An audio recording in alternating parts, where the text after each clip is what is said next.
দেখবেন আপনার ধানের শীষে স্লোগান দিচ্ছে, কিন্তু ভোট কিন্তু শাপলাকলিতেই দিবে ইনশাআল্লাহ। চাঁদাবাজদের প্রশ্রয় দিবে, চাঁদাবাজদের শেল্টার দিবে। বিএনপি আর ওই অবস্থানে নাই। বিএনপির অনেক মানুষ আছে, অনেক অনেক মানুষ আছে আমাকে ব্যক্তিগতভাবে পছন্দ করে, এবং আমি বিশ্বাস করি তারা ধানের শীষের রাজনীতি করলেও ভোটটা তারা শাপলাতে দিবে।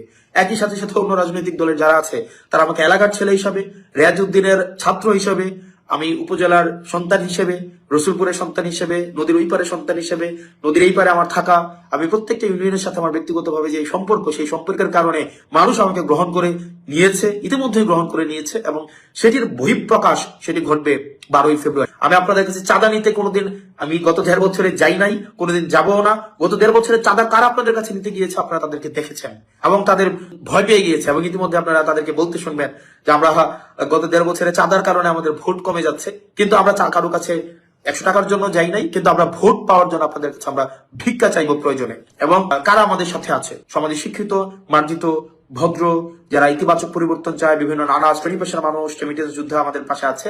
অপরদিকে দেখবেন অন্যদিকে কারা আছে, দেখবেন মাটি কাটার সাথে যারা জড়িত, মাটি খুর, যারা চাঁদাবাজ, যারা মামলাবাজ, যারা দীর্ঘ 1.5 দশকের বেশি সময় ধরে যারা সিএনজি স্ট্যান্ড দখল করেছে, যারা অ্যাম্বুলেন্সের টাকা খায়, যারা জমি দখল করে, যাদের মনে ইতিমধ্যেই ভয় ঢুকে গিয়েছে, যারা ঋণ খেলাপি, যারা রাষ্ট্রের অর্থ মেরে দিয়েছে, যারা রাষ্ট্রের অর্থ বছরের পর বছর রাষ্ট্রের অর্থ যারা দিচ্ছে না, ওইসব মানুষ একটা পক্ষে রয়েছে। আপনারা কাকে নির্বাচিত করবেন তার অর্থের উৎস সম্পর্কে আপনার জানা উচিত। আপনার আমার অর্থের উৎস আপনারা জানার জন্য, আমি কোন জায়গা থেকে আমি ইনকাম করি সেটা জানার জন্য আপনারা আপনাদের মোবাইল থেকে আপনারা গুগলে সার্চ করবেন www.acs.com। এসিএস দিয়ে acs.com দিলে আপনি সার্চ করলে আপনি পেয়ে যাবেন, অথবা SOE.com দিয়ে আপনি সার্চ করলে, স্কুল অফ এক্সিলেন্স সার্চ করলে আপনারা পেয়ে যাবেন। আমার ওখানেই এই বছরের যে আয় হয়েছে সেটি আপনারা দেখতে পারবেন। আমি আমার রিটার্ন জমা দিয়েছি, আপনারা সেটিও চাইলে দেখতে পারবেন। এবং আপনারা ইউটিউবে যদি সার্চ করেন, যে আমার ক্লাস লিখে সার্চ করেন, সেখানেও আমার ক্লাস পেয়ে যাবেন, এবং সেখানে কোর্সের অ্যাডভার্টাইজ করা আছে, সেটিও আপনারা পেয়ে যাবেন। সেটি দিবালোকের মতো স্পষ্ট এবং স্বচ্ছ। তবে একটা অংশ লিখতেও পারে না, একটা অংশ আছে যারা 2 লাইন বাংলাও লিখতে পারে না, 2 লাইন ইংরেজিও লিখতে পারে না, তারা অবশ্যই এগুলো দেখতে পারবে না। কারণ তারা জীবিকা নির্বাহ করে নদীর মাটি কেটে, যারা জীবিকা প্রত্যেকদিন বর্ডারে যায় ইয়াবা সেবন করতে, এবং নেতার সাথে বসে যারা মাদক সেবন করে, এদের এই যে একটা বুদ্ধিবৃত্তিক যে যতটুকু প্রয়োজন, যে এইটা বোঝার জন্য, এটা এক লাইন একটা পেজ ইংরেজিতে পড়ার জন্য যতটুকু সামর্থ্যের প্রয়োজন, তাদের নেতাকর্মীদের এই জায়গাটা নেই। তো আমি আপনাদেরকে বলবো, আমাদের নেতাকর্মীদেরকে বলবেন, আপনাদেরকে পরে শোনাই দিবে কিভাবে আসলে এই যে অর্থের উৎসটা আপনাদেরকে শোনাই দিবে। যদি না বুঝেন তাহলে বাংলায় এটাকে ট্রান্সলেট করে দিবে, তাহলে যেন আপনাদের বুঝতে সুবিধা হয়। এবং এখানে আপনারা যারা আছেন, কাঁচা বাজার দখল করেছেন, যারা নিজের পেশা নাই, নিজের নির্দিষ্ট কোনো পেশা নাই, যাদের পেশাই আরেকজনের জমি দখল করা, যারা তাদেরকে দেবিদ্বারবাসী আবার প্রতিহত করবে, দেবিদ্বারবাসী প্রতিহত করবে। এবং মাথায় রাখুন, আপনার দল আপনাকে প্রতিহত করবে।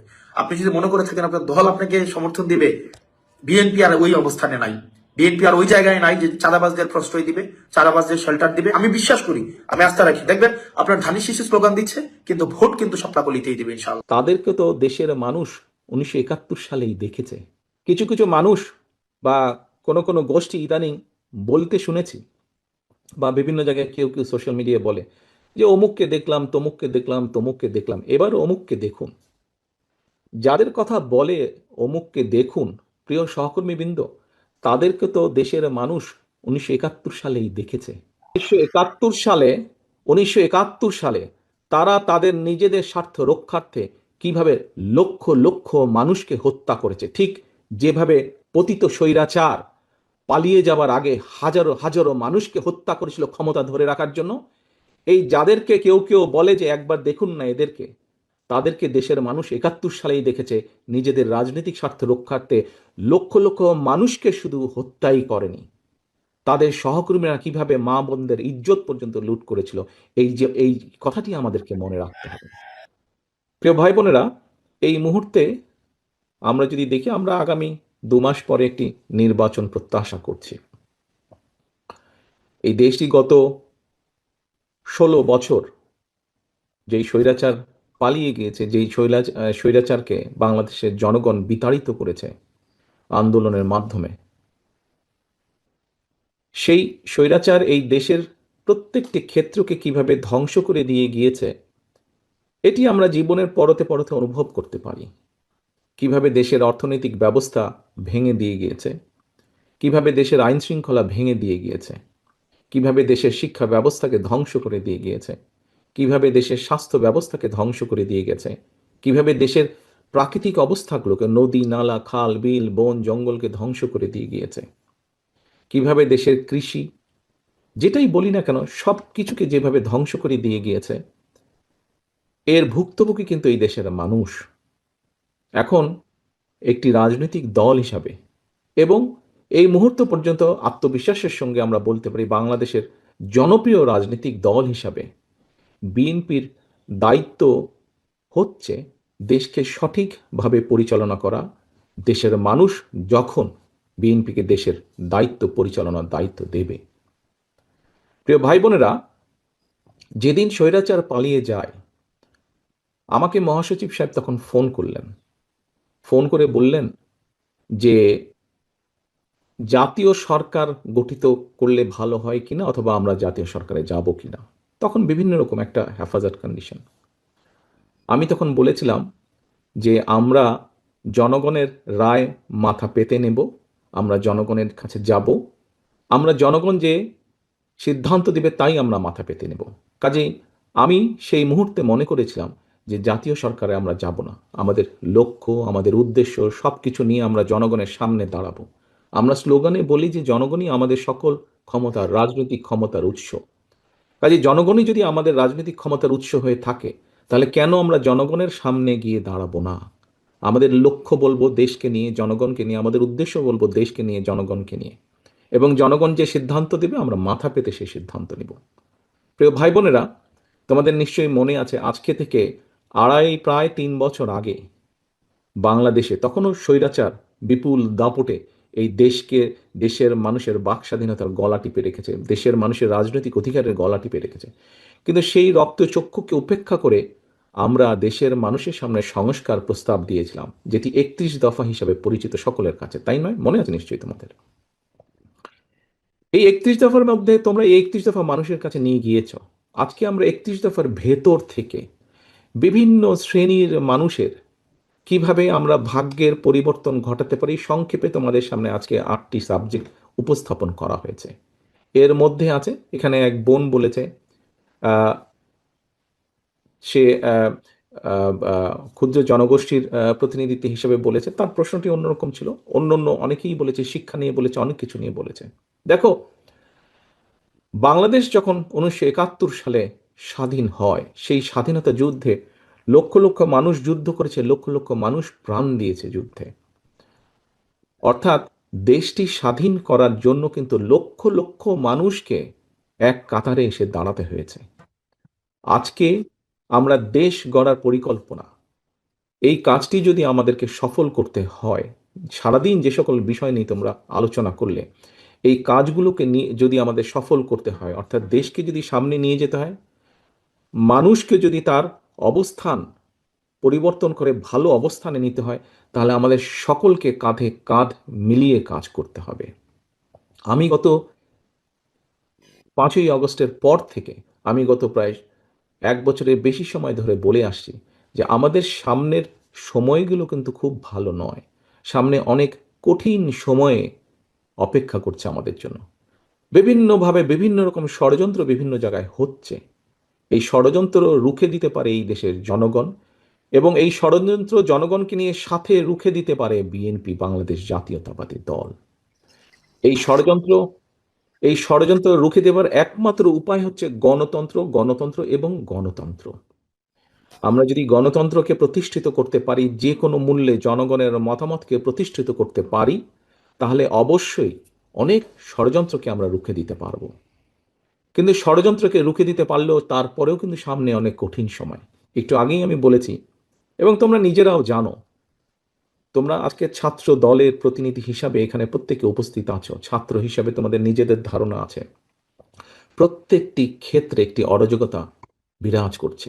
কাজে আমরা এখানে আজকে অর্থনীতি নিয়ে আলাপ করেছি, আমরা এখানে তরুণ যে সমাজ, কয়েকজন তোমরা প্রশ্ন করেছো, তরুণ যে সমাজ তাদের সামনে সবচেয়ে বড় যেই সমস্যাটি তাদের কর্মসংস্থানের বিষয়, এই কর্মসংস্থানের বিষয় নিয়ে আমরা আজকে এখানে আলাপ করেছি। আমরা দেশের মানুষের স্বাস্থ্য নিয়ে এখানে আলোচনা করেছি। আমরা এখানে দেশের যে অর্ধেক সমাজ নারী সমাজ, এই নারী সমাজকে কিভাবে এম্পাওয়ার করা যায় এবং তাদের কন্ট্রিবিউশনকে সমাজের মধ্যে নিয়ে আসা যায় এবং যেটার শুভ ফল দেশের অর্থনীতি, দেশের সমাজ ব্যবস্থা, পরিবার, স্বাস্থ্য সবকিছুর উপরে সে অবস্থা, শুভ অবস্থাটা পড়বে, কিভাবে সেটা করা যায় তা নিয়ে আমরা আলোচনা করেছি। দেশের পরিবেশ নিয়ে আমরা আলোচনা করেছি, দেশের শিক্ষা ব্যবস্থা নিয়ে আমরা আলোচনা করেছি, কিভাবে শিক্ষা ব্যবস্থাকে আমরা গড়ে তুলতে পারি, কিভাবে শিক্ষকদেরকে আমরা গড়ে তুলতে পারি সুন্দরভাবে, কারণ শিক্ষকদেরকে যদি আমরা গড়ে তুলতে পারি তাহলে ভবিষ্যৎ শিক্ষা ব্যবস্থাকেও সুন্দরভাবে গড়ে তুলতে পারবো। কিন্তু এই কাজগুলো করা কিন্তু কঠিন কাজ, নট ইম্পসিবল, কিন্তু অনেক কঠিন কাজ। এবং দেশ এবং জাতিকে যদি নেতৃত্ব দিতে হয় তাহলে অবশ্যই একটি পরিকল্পনা আমাদের সামনে থাকতে হবে।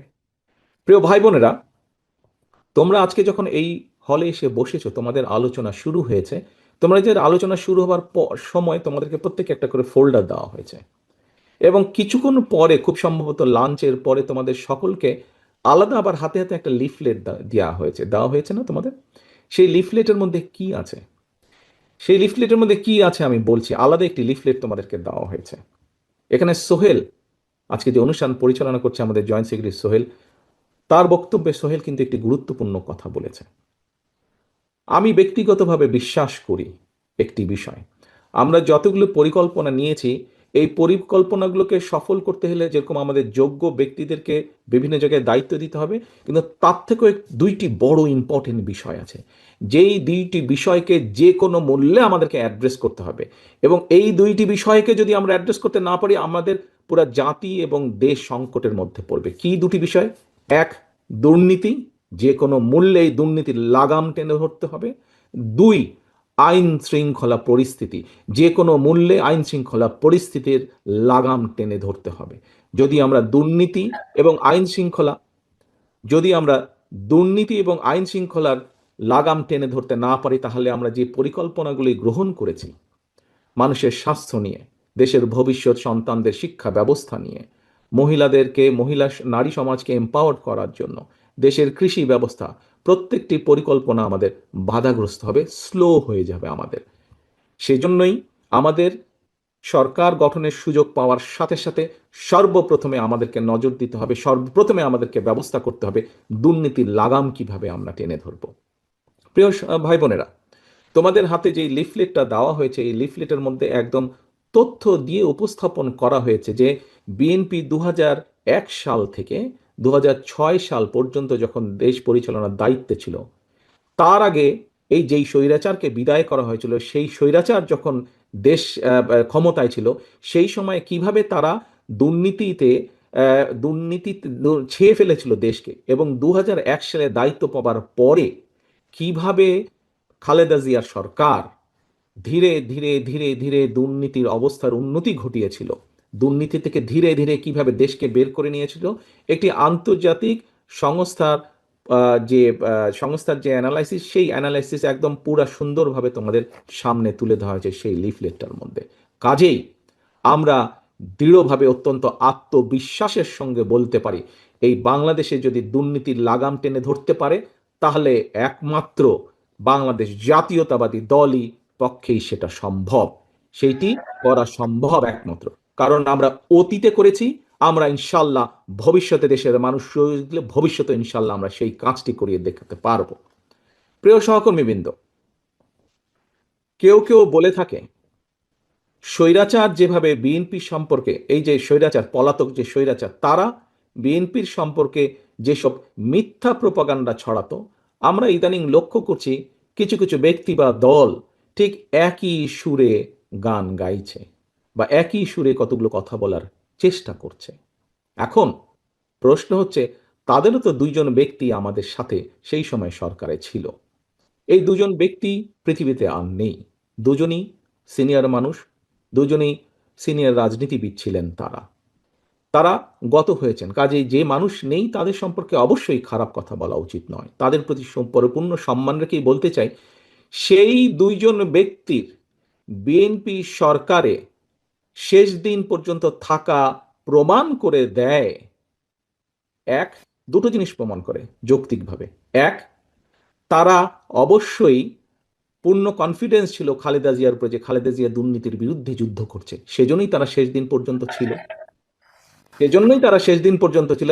এখন তাদের দলের অন্য যে যত বড় বড় কথা বলি কি না কেন, খালেদা জিয়া শেষ দিন পর্যন্ত দুর্নীতির বিরুদ্ধে যুদ্ধ করেছে এবং দুর্নীতির অবস্থার পরিবর্তন ঘটেছে, এই আত্মবিশ্বাস তাদের মধ্যে ছিল। তারা দেখেছিল সেই সরকারকে, কারণ তো সরকারের ভেতরেই ছিল। সেজন্যই তারা শেষ দিন পর্যন্ত এই বিএনপি সরকারের সাথে তারা ছিল। আমরা এইভাবেই ধরে নেব, আমরা অন্য কিছু বলতে চাই না। কেউ কেউ বলে থাকে যে তাদেরই কেউ কেউ বলে থাকে যে তাদের বিরুদ্ধে কোনো কিছু অভিযোগ পাওয়া যায় না। আজকে যখন নিরপেক্ষ কোর্ট বসেছে, স্বৈরাচারের সময় আমরা দেখেছি কিভাবে আদালতকে ইনফ্লুয়েন্স করা হতো, কিন্তু স্বৈরাচার পালিয়ে যাওয়ার পরে মোটামুটি আমরা বলতে পারি যে আদালত এখন নিরপেক্ষতা আমরা আশা করি। সেই নিরপেক্ষ আদালত থেকে আমরা দেখেছি কারো বিরুদ্ধেই কোনো জিনিস প্রমাণিত হয়নি, এটি ছিল প্রোপাগান্ডা। কাজেই আমাদেরকে আজকে এই কনক্লুশনই আসতে হবে যে একমাত্র বিএনপি পেরেছিল দেশকে দুর্নীতি থেকে বের করে নিয়ে আসতে। ইনশাল্লাহ আগামী দিনেও বিএনপি পারবে। এবার আসো আইন শৃঙ্খলা। এবার আসো আরেকটি বিষয় আমি উল্লেখ করতে চাই তোমাদের সামনে, সেটি হচ্ছে আইন শৃঙ্খলা পরিস্থিতি। প্রিয় ভাই বোনেরা, তোমাদের অনেকেরই বয়স তখন আজকে থেকে অনেক কম ছিল, কিন্তু তোমরা নিশ্চয়ই শুনেছ অনেক মানুষের কাছে, সহকর্মী হোক, পরিবারের সদস্য হোক, আত্মীয় স্বজন হোক, বিগত বিএনপি সরকারের সময় আমরা বিভিন্ন আইন শৃঙ্খলা বাহিনী তৈরির মাধ্যমে আমরা দেশে আইন শৃঙ্খলা পরিস্থিতির উন্নতি ঘটিয়েছিলাম। হ্যাঁ, পরবর্তীকালে আমরা দেখেছি যে এই যে বিগত যে স্বৈরাচার পালিয়ে গেছে, তারা তাদের ক্ষমতার অপব্যবহার করে সেই আইন শৃঙ্খলা বাহিনীকে রাজনৈতিক স্বার্থে ব্যবহার করেছিল এবং রাজনৈতিক স্বার্থে ব্যবহার করে পুরো জাতি দেশকে বিশ্বের সামনে কলঙ্কিত করেছে। সেই আইন শৃঙ্খলা বাহিনীকেও তারা কলঙ্কিত করেছে, সেটি হচ্ছে তারা অপব্যবহার করেছিল। কিন্তু বিএনপি দেশের স্বার্থে কোনো কিছু বিবেচনা, রাজনৈতিক প্রিফারেন্স না দিয়ে বরঞ্চ কিভাবে মানুষের শান্তি শৃঙ্খলা প্রতিষ্ঠিত করা যায়, কিভাবে দেশের আইন শৃঙ্খলা প্রতিষ্ঠিত করা যায়, তার প্রতি মনোযোগী ছিল। সেটাই ছিল বিএনপির কাছে প্রায়োরিটি। কাজেই তোমাদের নিশ্চয়ই তোমাদের ধারণা আছে, মনে আছে যে মোটামুটিভাবে সেই সময় 2003, 4, 5, 6 দিকে মোটামুটিভাবে ধীরে ধীরে আইন শৃঙ্খলা পরিস্থিতি ধীরে ধীরে উন্নতি হতে থাকে।